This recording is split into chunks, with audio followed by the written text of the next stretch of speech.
Have you gotten past third level and you're just really tired of the elves crap like this fighter? We'll find out what happens at fourth level and above in the Dungeons and Dragons expert set. This week on the Old Dragoon.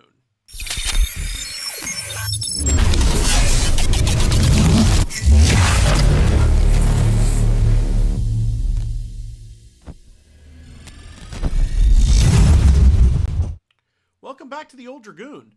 This week we're picking up with the Dungeons & Dragons BECMI Basic Expert Companion Master Immortal series that started out in 1983. This was the second set in the series, the Master set, but actually the first set I ever held in my hot little hands while I was waiting my turn to make a character. One of the things that struck me immediately was the artwork used in this series. The Larry Elmore covers and his interior art along with Jeff Easley's. Just the art was amazing. It really set the tone for what D&D was in my head, what I imagined as we played through the games. So let's take a little bit of a look at the expert rules and see where we go once we've beaten third level. So here's the table of contents. I just want to go back to one of the comments that we had made when we were looking at the red box and mention that this was a bit of a tidy, a bit of a more modern, more professional looking layout and page design than the 1980-81 books. Now that is not to say that the BX rule set that came out a few years earlier wasn't great. I still use it today, but this was where TSR was really leaning into production value and making something look modern and more at home alongside the other things you'd find at Walden Books and B. Dalton. And they were really leveraging all of the publicity that they were getting, most of it negative, but using that to sell copies, and a more formalized, more professional looking D&D was the result.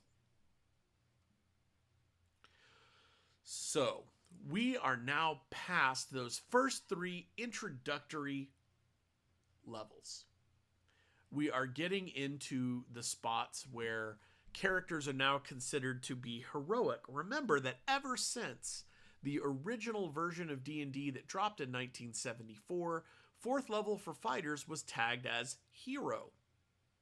So you get the impression that it was the intention of the authors of Dungeons & Dragons that by the time a character had reached fourth level, they were very, very competent at what it was they were doing. In fact, you can take a look at some of the other level titles and see that implied. A third level cleric is a priest or priestess, and that implies that they are competent to handle their own congregation and basically be the religious leader of a village or town. So third level is a much bigger deal than we generally consider it to be today. And moving into the expert rules, you're starting to look at characters of commensurately more power. Characters that have the title of hero and beyond. So this book was a single book. It was the only set in the BECMI series to be printed this way. The basic set had a Players and DMs book, and every set after this had a Players and DMs book. The expert set, however, was all in a single volume. So let's take a look at what exactly is in this single volume to bring us up to speed with higher stakes adventuring. So here's where it tags. This is the players' information. These are the things that players are able to do. It calls out here that, hey, horses are going to be a thing. Now, in all of the games I've played, horses were a thing from level 1, but it was very common in the old days of D&D for the adventures to start at the stairway down into the dungeon or at the gates of the castle or what have you, and to sort of hand wave the overland travel. In fact, it wasn't until this book in this particular series that wilderness travel was specifically addressed. Now, in original D&D back in 74, they did address wilderness travel, and they referred you to Avalon Hill's Wilderness Survival War Game. Well, I say it's a war game. It is a game that is exactly what it says on the tin, Wilderness Survival. To use that as the hex map for your early hex crawls. But here, we're actually going to get a setting, and I will get to that towards the end. So we talk about horses, we talk about titles, how reversed spells work. They work differently for mages and clerics. And in fact, clerics can sort of annoy their deity by casting a spell in reverse. But Menser's text really shies away from full discussion of religion. And that was underlined in the red box. A lot of that is because of the cultural... Excuse me, sometimes my aphasia still hits me from my surgery from a couple years ago. Just the furor surrounding D&D based on religion. And so D&D tried to sort of back away from talking about that a little bit. In fact, the basic D&D setting that's implied in these books does not have gods at all. It has immortals who were previously mortal adventurers. But again, we'll get to that when we get to that. Let's move forward. So, the cleric, being alphabetically the first of the classes, gets the first update. We get a new entry on the turning table. When we were looking at the turn on dead table in the red box, it only went up to auto turn for skeleton and zombie, which, hey, that's pretty awesome. I don't even have to roll. Starting at 4th level, we get a new entry, D, for destroyed. Skeletons will just be reduced to powder by a 4th level or higher cleric, and once they reach 11th level, even more skeletons will be destroyed with each turning attempt. This shows just the rapidly increasing power of the cleric and what they're capable of doing simply by holding up their symbol of faith and declaring that they're using their turn. Remember that in this version of D&D, you could continue to turn as often as you want to, as long as you were at least successful on the previous attempt. Now we see the cleric saving throws progress at 5th level against at 9th, or again at 9th and again at 13th. And note that at 13th level, the cleric still has one double-digit saving throw. Now, what I mean by that is a saving throw that is 10 or higher, meaning that you have a 50-50 or less chance of making that save. The reason that I'm calling that out is when we get to dwarves and halflings, they have a level limit, but we're going to take a look at what they get in exchange for that level limit. So we now have clerical spells all the way up to the 6th level.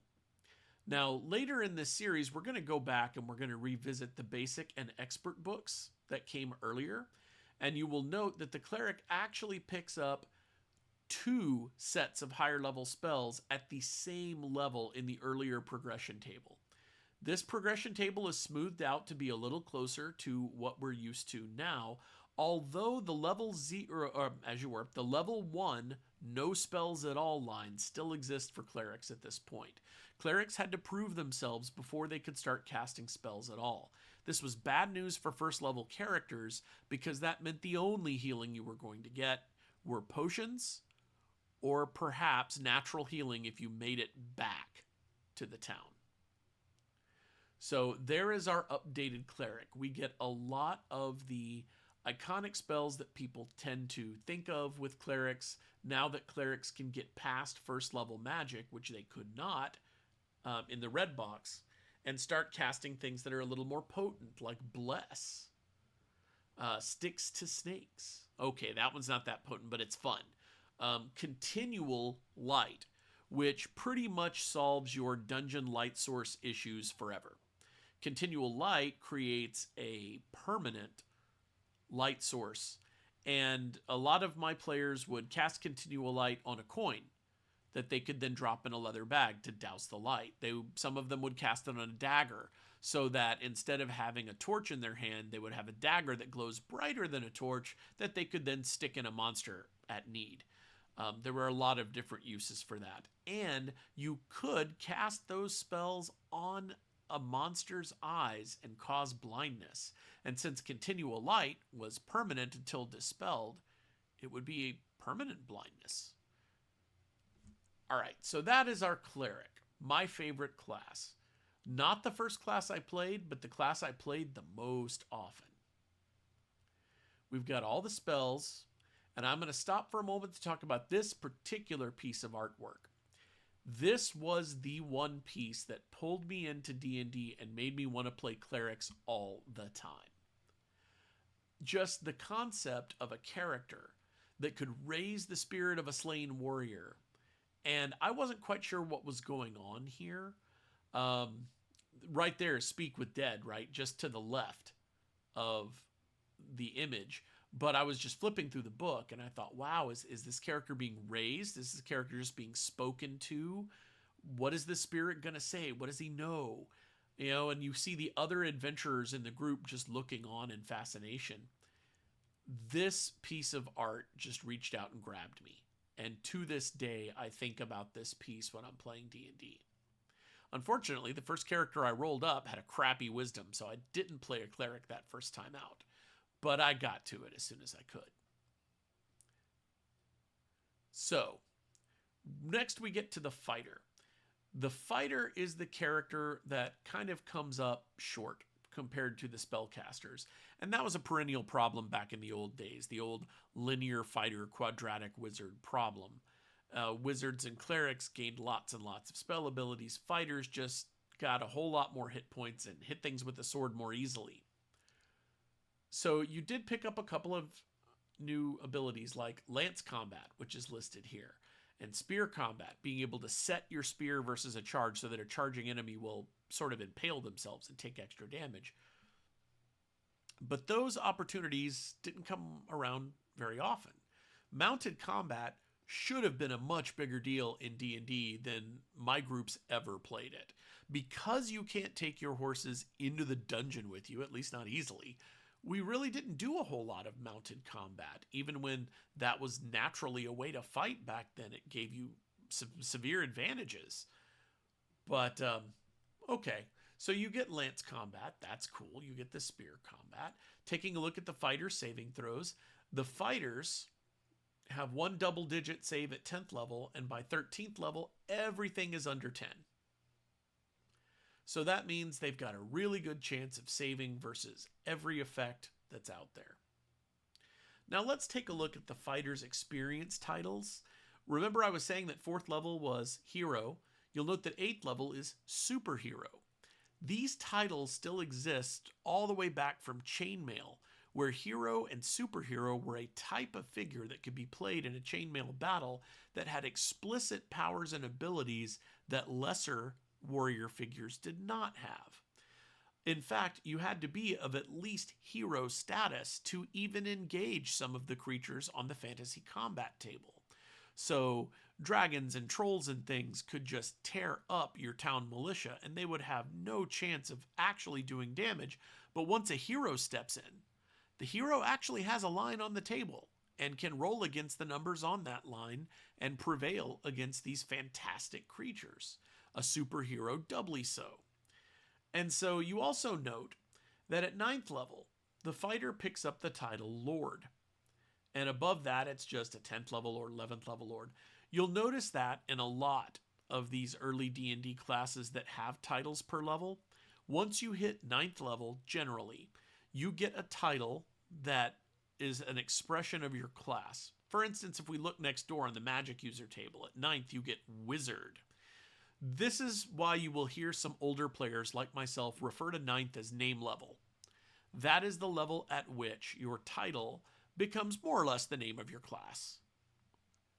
And that is sort of the end game, the goal. Lots of things happen at 9th level and above that don't happen until that level. And so, because we really never played into the tons and tons of high levels, except for one time. 9th level was sort of, that's the brass ring. That's what you're going for. You want to reach name level so that you can claim that your character has reached the pinnacle of their adventuring career and then do all the things that come with name level, like build a castle or build a wizard's tower or start a thieves guild. That was sort of the implied end game of D&D. And it has been that way pretty much since the game started, until we get to the break between BX and BECMI. BX stopped at level 14 and said that a companion was coming out soon that would probably cover the higher levels. From the get-go, from day one, BECMI was planned to go to 36th level for humans. And that caused a whole lot of changes. Now, all of a sudden, ninth level was not that far in the progression. And you'll see what they had to do to make allowances for that as we go forward. So, fighter gets 1/2 of 1 page. Then we immediately go to magic user. So you see, again, the fighter kind of gets toast. They get lots of hit points, rolling d8s up until 9th level, and 2 extra hit points for every level after that. But they don't get a whole lot of attention. Now we're going to go into the magic user, who will get several pages because there's a lot of new spells. So the mage's saving throws are right here. You'll see the mage still has 2 saving throws above at 10 or above from 11th to 15th level. Their saves do not improve as often, nor does their attack value, which is the worst in the game. However, they get all those fun spells in many, many levels. The Blue Book will take us up through the 6th level of magic, and unlike clerics, whose spells sometimes can do damage, but for the most part are what all the young whippersnappers out there call buff spells nowadays. They're there to support, improve, and heal your allies. The magic user spells tend to be a little more aggressive. So here we get this giant list of spells for magic users. They get a bit more than the clerics get. The spells are also, as I said, much more combat oriented in most cases. They also get the continual light spell at 2nd level, which again, very useful. I've had characters make a lot of money making continually lit items and selling them to NPCs. But you start to pick up spells that put you on a whole different level in combat than you were before.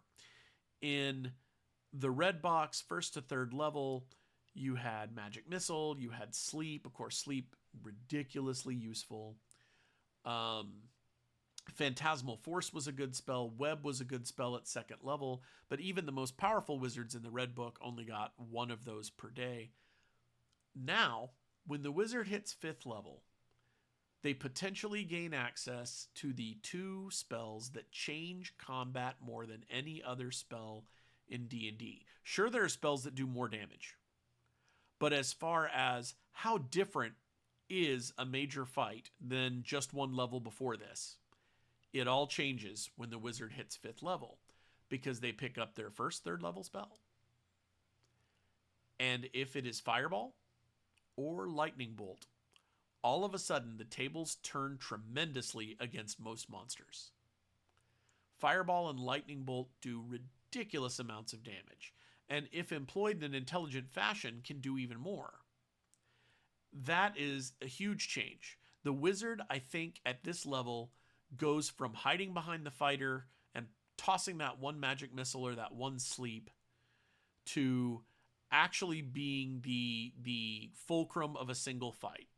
Okay, you've only got 1 of these spells per day, but when it's time to use it, boom. Wizards get a lot of impressive magic as the Blue Book goes on. One of the ones that always stuck in my head as cool was Mass Morph, the ability to turn a large group of humans into a forest and back again.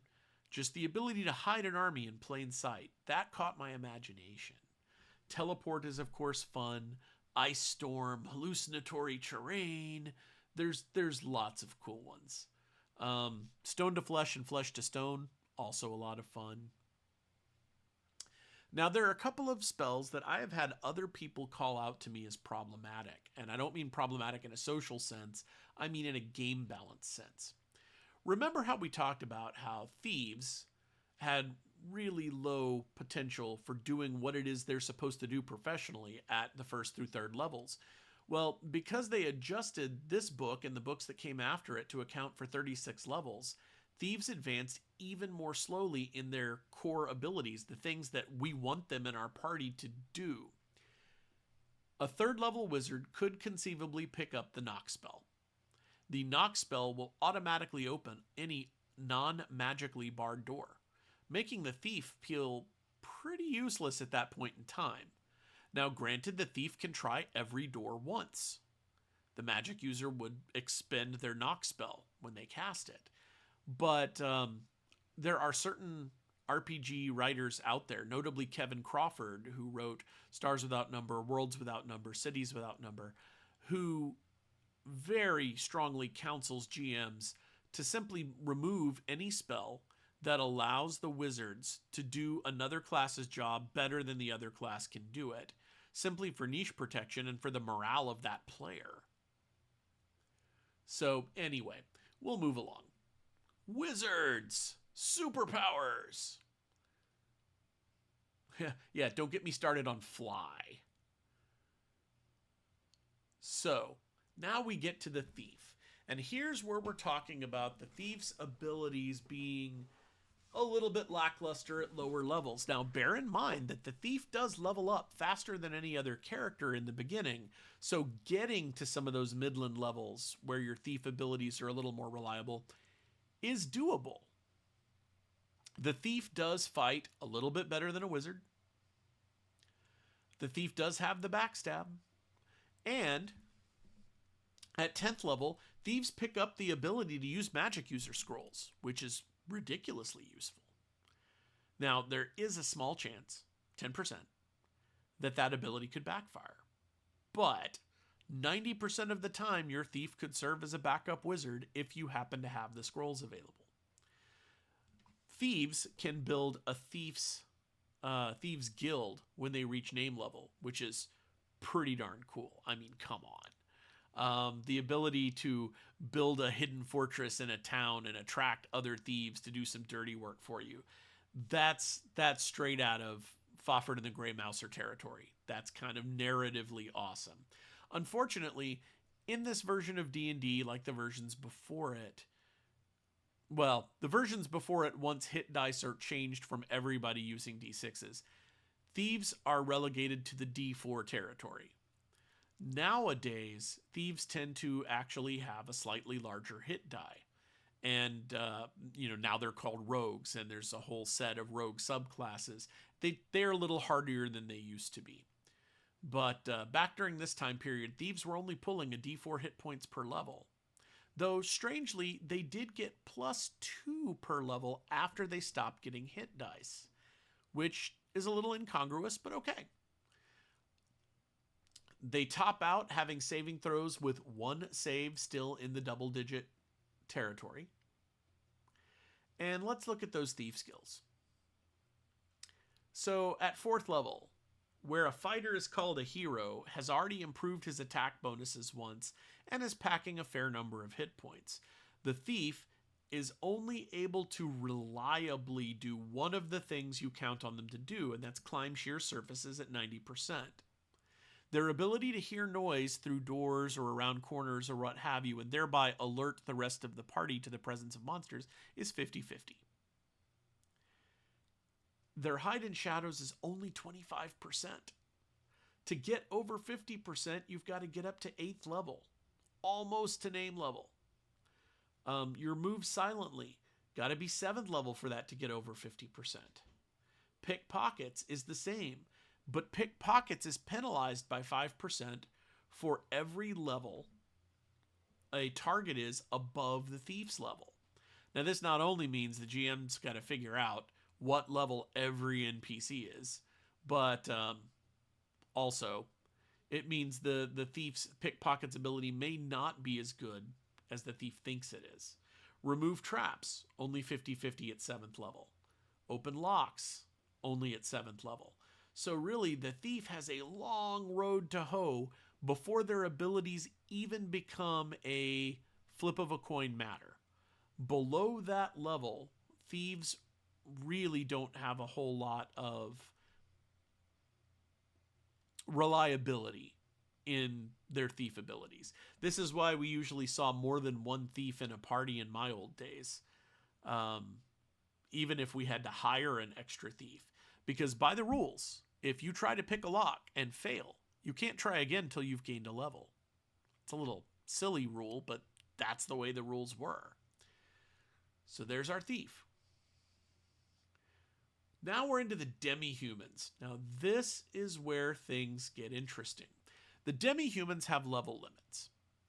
They are the same level limits they had in the previous version, the BX version, so that dwarves can go up to 12th level, elves to 10th, halflings only to 8th, which is not huge when the humans can only go to 14th. But now humans can go to 36th, and that opens a whole world of, wait, what? For demi-human players. So taking a look at the dwarf, much like the fighter, is only given one half of a page, one column.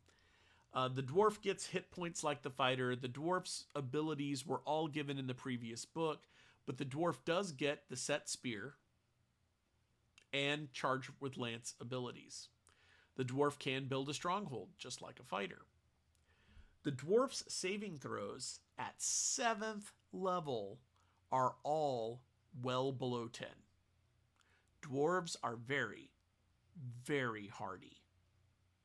So that's one of the things they get in exchange for not getting a bunch of spells and not being able to level up past level 12. Although, not being able to level up past level 12 is a bit of a misnomer, and I'll get to that in a moment as well. So the elf, as we know from the red box, is both a fighter and a wizard at the same time. Fighter and magic user abilities wrapped up in one character, penalized heavily on the experience chart, the slowest leveling of any character in basic expert D&D. However, by 7th level, all of their saving throws are below 10. They are not quite as awesome with saves as dwarves, but they're pretty good. They have the same spell progression, for the most part, as a human magic user. But if you'll note, they never get to 6th level spells. So even an elven wizard lord or lord wizard is not going to be able to master the magics that a human wizard can. This seems a little strange, but that's how they did game balance back in the day. So the elves have all the abilities that were described in the original book, plus they can build a stronghold, and their stronghold allows them to have an effect over all the animals that live nearby, which is kind of cool. Also very tropey, in how elves used to be played.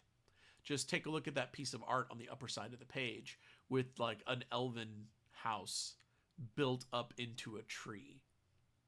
I often imagine that's what a Valenwood tree from Dragonlance might look like. All right, so elves get access to the magic user spell tables. Then halflings. Halflings just get the top of this page where all the equipment is reprinted.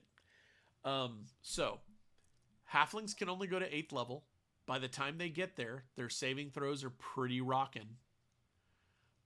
They are able to establish a shire and become the sheriff. 8th level is technically name level for halflings because that's where they top out. And they also get the fighter abilities to set spear versus charge. But they don't get the ability to charge from horseback. Now, I could imagine like a halfling on a war pony or something, but not according to the rules. So we see now, here's a reprint of the equipment tables from the earlier book, but there's some new stuff on the equipment tables. Barding for your horses. You can now protect your horses.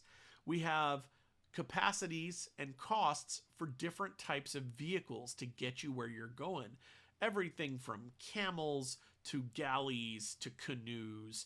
Now the game is expecting you to play out the journeys. Again, we did that from first level, but that was because we had a more experienced DM who didn't want to just drop us at the door to adventure. So this is where the book actually introduces to players that have never played before the concept of point A to point B and gives you all the different ways in which to do that and how much you can carry. Capacity is important from two different directions. One, you got to know if you can carry all the people and gear that you're going to need for the overland journey or the journey down the river, across the ocean.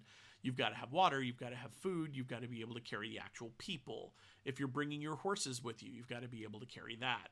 So capacity on ships, very important. But also remember that most of your experience points in this version of D&D don't come from actually slaying monsters. Most of your experience points come from bringing home the treasure. 1 gold piece equals 1 experience point. So if you've got, say, a large galley that can carry 60,000 coins of capacity, and half of that is treasure that you're bringing home, that's 30,000 coins, assuming they're mostly gold, 30,000 XP to divide up between you and your buddies. Yes. All right, so we get into some information on adventuring about equipping, mapping, getting lost, the scale of the maps. We talk about movement rates. We talk about encumbrance, how much food you need, how much food you can get by foraging. These few pages really expand the D&D game so much further beyond the kill monsters, take treasure that we were introduced to in the red box. Now we get to the DM section. Players don't read past this gray bar. So we got a lot about exactly how the world worked, about how the character classes worked in the red box. And now in the blue box, we're starting to get some detail on how the world works, like culturally, like demi-human clans.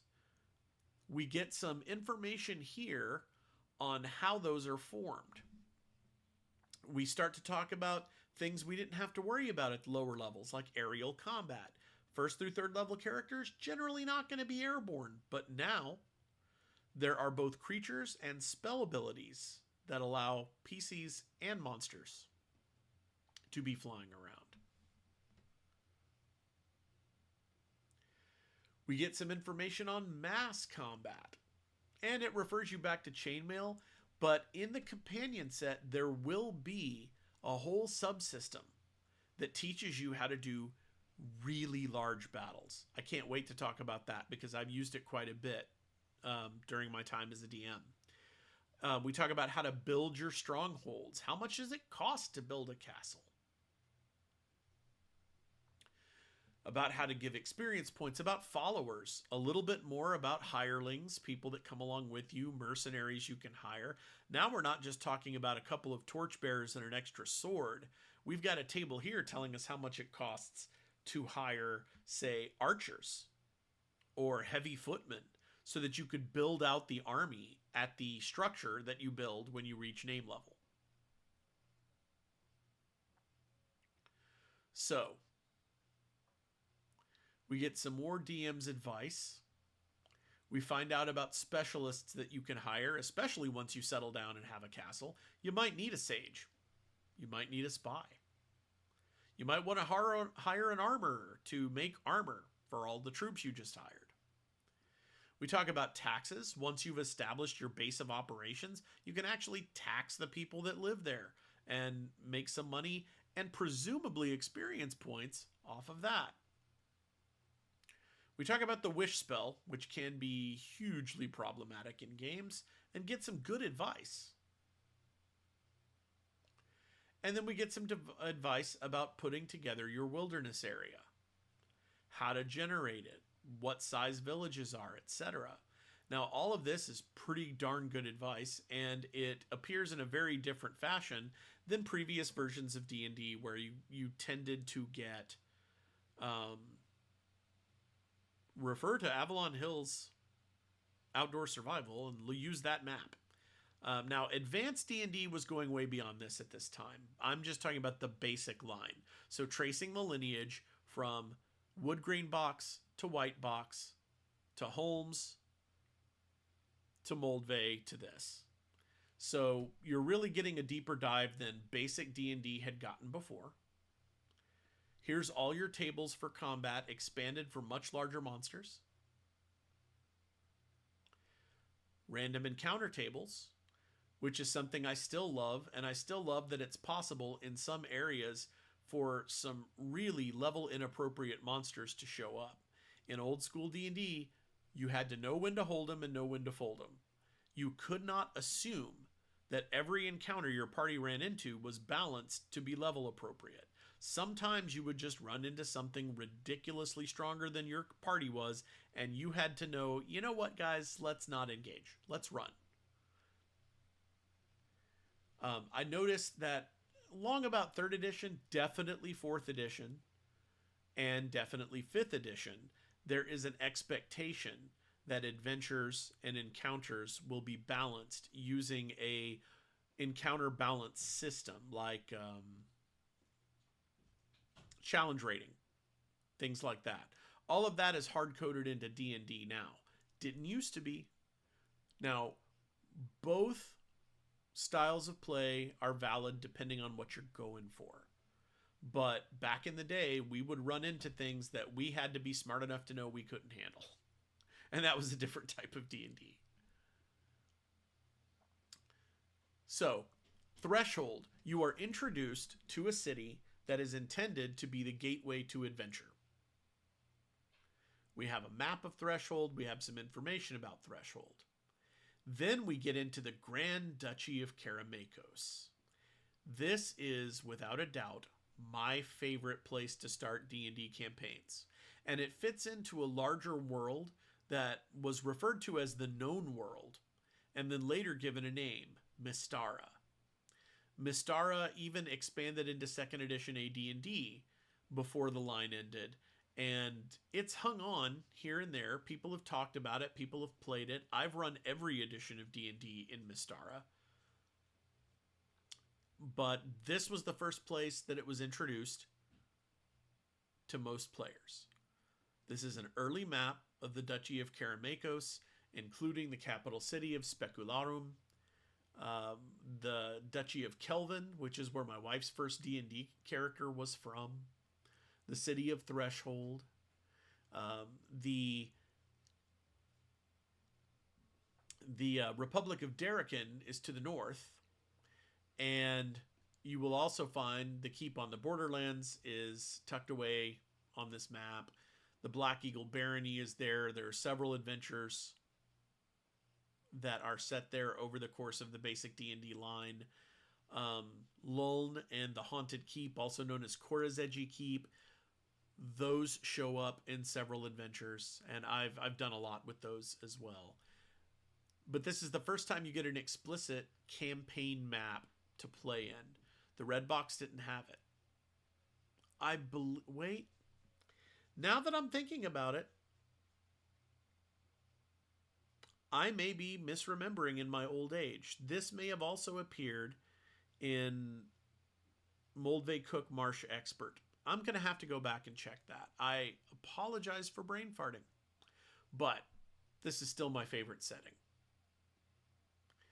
Here is a zoomed out map showing you some of the rest of the known world. There is so much here that's a lot of fun. Now, some people have made fun of it as being all these different fantasy cultures within a few days horse ride of each other. But it works out really well for a Dungeons & Dragons campaign. You can have desert adventures in the Emirates of Yularum. You can do sort of Romanesque adventures in the Empire of Thyatis. You've got Aslan, Vestland, and Soderfjord, which are all, Tales of the Northmen kind of places. The Ethengar Khanate, which is sort of the Mongol hordes and horsemen. There's a lot of that around here. And of course, each of the demi-human species get their own homeland. Alfheim for the elves, the Five Shires for the halflings, and Rockholm for the dwarves. There's a lot of fun to be had here, and it will be expanded upon greatly in the Gazetteer series, which we are going to cover later. Hex map for you to build your own stuff. Lots of encounter tables. New treasure. So not only have the players gotten more powerful, potential treasures have gotten more powerful as well. And I love random treasure tables. It's interesting that Dungeon Master advice has changed over the years to tailor the treasure to your party. I remember reading that for the first time in the Dungeon Master's Guide for 4th edition, and it struck me as a little odd. Like, wait a minute, why would random treasures magically be exactly what my party wants or needs? And then I thought about fantasy literature and some of the stories that I've read. The things that are found are usually useful.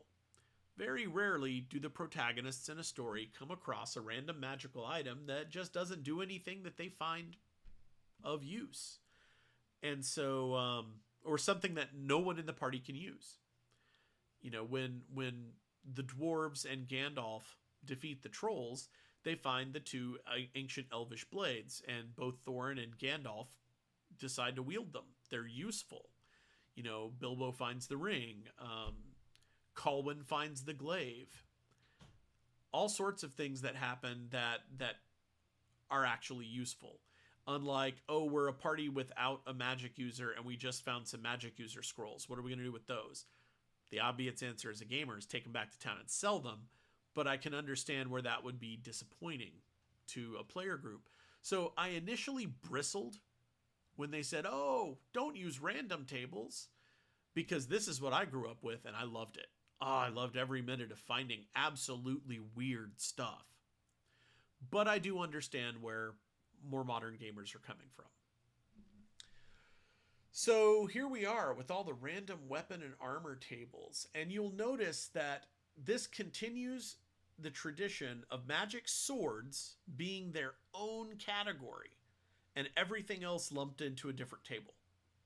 Magic swords were always treated differently in D&D in the early days. Swords were swords, other weapons were everything else. And you'll notice that some of these weapons have what I tend to mentally call if-then magic. For instance, looking at the sword table in the upper left corner, you see that there are a number of swords toward the top of that table that are sword +1, but +2 or +3 versus something else. So it's a +1 sword most of the time until you fight a dragon. Then it's a +3 sword until you fight a lycanthrope. Or the one that I thought was pretty cool, +3 versus regenerating monsters. Anything that has regeneration, screw that guy. That sword really doesn't like people that come back from wounds. So there's a lot on this table that expands on the magic that was given in the red box. And then we get some advice on how to set up a campaign. What kind of people are you going to find in a town? What are their occupations? What do they do? How to get your characters out of the mindset of go into the dungeon, kill the monsters, take the treasure, and we're done. Now you have to role play out, or potentially can role play out, shopping trips, hanging around town, looking for rumors, drinking in the tavern. And so there is some advice here on how to go about doing that. Here's some adventure seeds. One of the ones that I absolutely remember is the elderly woman with the copper pieces who were trying to get you to kill the blood-sucking Stirges in her attic. I don't know why that one sticks out to me. We played it a couple times. I hate Stirges. I hate them. But there you go. So a lot of information in here on how to expand your game out into the wilderness, how to take a wider look at Dungeons and Dragons. Then we get to the new monster list, where you have a lot of things that are tougher, harder to fight. In the case of things like, oh, look, there's the black pudding. You have to find a different way to fight it. Normal weapons are not going to help you against a black pudding. You've got to figure out a better way. But there are monsters in here that you could not even think about going after with first to third level characters. Oh, and I will admit, for some reason that devil swine picture just like, I never wanted to run into one of those. That's another one of those pieces of art that stuck with me all these years. But we have a lot new monsters. We have giants of all description. We have golems. There are a lot of new things in here, including new versions of just people. I remember mummies used to be terrifying because of mummy rot. And does anybody remember rot grubs? There used to be a lot of things that could happen to your D&D character that were just terrible. And you don't see them too often anymore in modern D&D. Yeah, that vampire art stuck with me too, but only because I found it really odd. And here we go with your adventurers hauling off all the treasure. And descriptions of all those magic items we saw earlier. So this box set came with Module X1, which was Isle of Dread, which was very much inspired by sort of Skull Island, King Kong, Lost World stuff. I recommend Isle of Dread. It's a lot of fun, especially if your players have never really done a hex crawl before, because Isle of Dread does turn into a large hex crawl on a medium-sized island, and there's all sorts of wild things that show up. Expert D&D. So, this was my first delve into D&D outside the dungeon, and the very first book I ever held in my hot little hands. Do you have any memories of Expert D&D, or of playing Dungeons and Dragons for the first time and realizing there was more than delving into dark places and stealing treasure? I'd like to hear about it. We are going to continue with our next episode, bouncing back away from D&D and covering something sci-fi for a change. I am going to do every other episode on the BECMI series until we finish with Immortals, and then plug in other games in the middle so that we're not hammering the same thing every week. So, see me in the comments. Tell me what you'd like to see. Right now, I've got queued up some other TSR box sets from the old days, and somewhere in there, we're going to be talking about one of the first non-TSR games I played, which was the Palladium Fantasy role-playing game, Kevin Simbita's answer to D&D. So we're going to wrap this episode up. We'll see you next time. And remember, character is what you are in the dark. This has been the Old Dragoon. See you around.